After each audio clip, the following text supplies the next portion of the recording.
everyone, and welcome to Metro Matters. I'm Mary Sitt.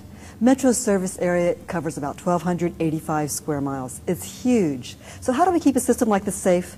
Well, we use everything from high-tech tools like cameras mounted on poles in our parking ride lots to pepper gel. But there's one very low-tech tool that's been around for thousands of years. It's man's best friend, the dog. And here to tell us more is Officer John Ivey. He's been with Metro for 15 years and started our canine program back in 1998. John, thanks for being with us. Oh, you're welcome. Well, thank you for having me. Who's your dog friend over here? This is Rudy. Hi, Rudy. What kind of dog is he? He's a Belgian Malinois. Okay, and we have Belgian Malinois and German Shepherds on our force. Correct. Why those two kinds of dogs?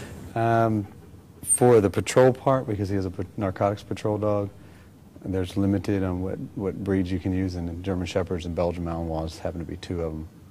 So their sense of smell is really, really good, or is it their bite that's really, really strong? Which one? The apprehension part. The apprehension part. You go out and bite the bad The bite part. part, yes. How long have you had Rudy? We've been together a year and a half. And so he's fairly new then to the police force. I understand that Rudy's a very smart dog and he can speak 3 languages, right? Czech, German, and English? Czech, German, and English. Why foreign languages? A lot of it has to be because when the dogs, most of the dogs are imported from Europe for local law enforcement, and they already started off in German or Czech or French, and a lot of people just stay with those languages.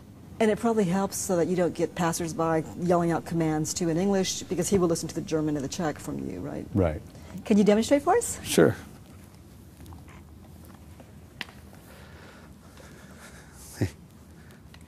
Nose. Nose.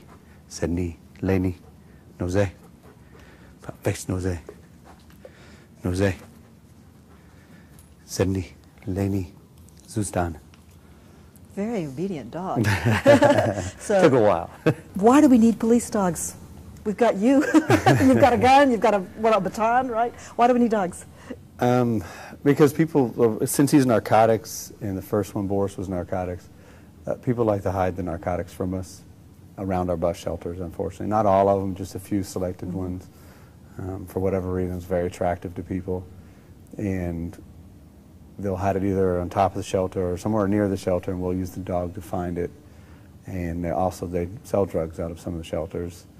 It's like an easy drive-up window. They've got a cover, walls, a bench, and we use the dog to search the cars that leave the area. So your dogs are trained in 2 different things. One is in explosives, so they learn to sniff for bombs. The other one is drugs. Is that right? Correct. And they specialize in one or the 2. Correct. Okay, let's see what Rudy can do. We've hidden something. What have you hidden? I've hidden marijuana. Okay. Sydney. Ready? Soup.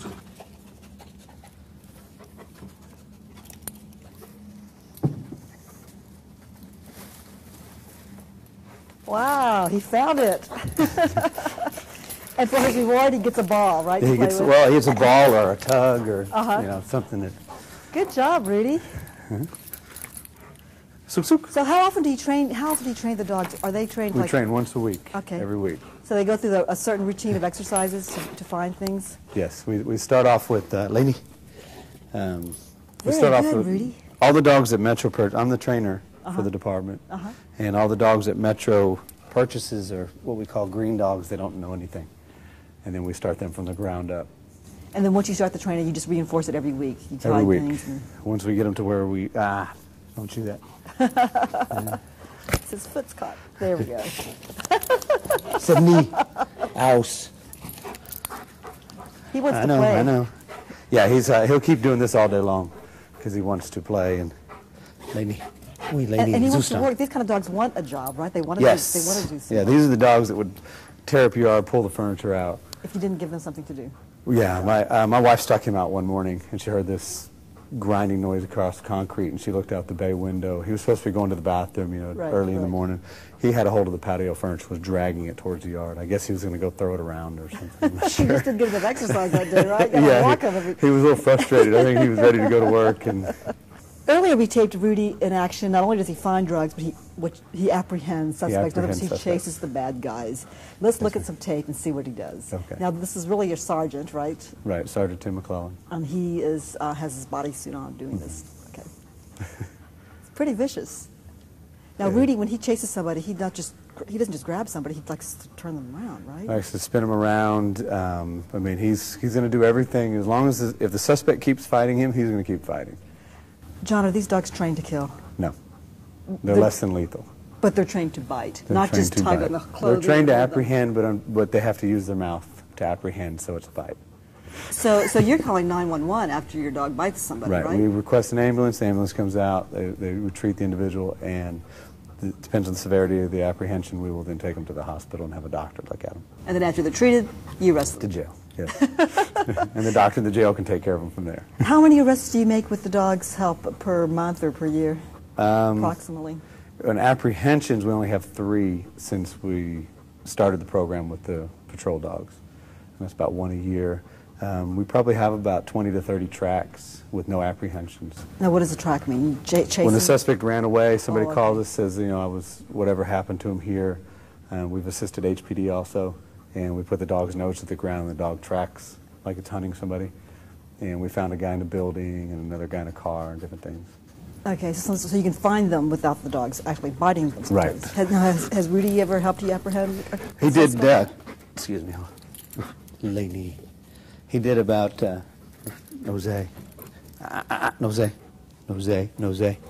lady. He did about, it was a couple weeks ago, and it was a guy that ran, I think he had warrants or no license, and he ran in back of the HEB down in San Jacinto by Wheeler Station. And when I gave the announcement I was going to release Rudy, the guy looked back, and I guess he saw him and decided, because he kind of was just sitting there like this, like, just tell me to go. And the guy just fell to the ground, rolled over, and put his hands up. So, John, the mere presence of this dog stops a lot of Yes. suspects. Is that right? A lot. They just look at him and drop what they're doing. It's wrong. Tell me, how do you care for the dogs? What do you feed them? We feed raw food, which is raw turkey necks, So turkey neck for breakfast? turkey neck for breakfast, right. and a beef or lamb patty for lunch. And the patties are mixed with vegetables. He's better than I do. But it's all raw, so I don't know if you... Yeah. Now, what are the veterinarians? Why raw food? I don't think the veterinarians would like the raw food for the dogs, right? Or what? Oh, no, our vet doesn't. Well, it depends on the vet. There are a lot of vets. What is your philosophy behind it? Because you're the one who's in charge of the training program. You did the research. Why raw foods for the dogs? I believe it's healthier. You get a different variety. They digest it better. And then when you with the dry dog food, people always seem to buy the same dry dog food, chicken and rice, and they feed the dog that for 10 years. And it's kind of like eating hamburger and French fries for 10 years. That would be so boring. Yes, And high very boring. cholesterol. And it's just you getting the same nutrients with the raw food. We mix and match with the raw food, and so they get variety. That he's eating goat, emu. Really? So not just beef. Right, lamb. And your turkey. dogs, they're pretty healthy, right? Yes, very healthy. Okay. What's the dog food bill? About $140 a month per dog. Okay. Right in there. So that's not bad for tools like this, right? Low-tech tools. No, it's worth it. What do you like best about working with Rudy? I think it's the everyday companionship, and it's never boring. They always do, something to make you laugh. And he never talks back to you either. Never talks back, and he listens the best. Thanks, John, for being with us. Thank you for having me. That's all for this edition of Metro Matters. I'm Mary Sitt. I'll see you again next time. Thanks for watching us.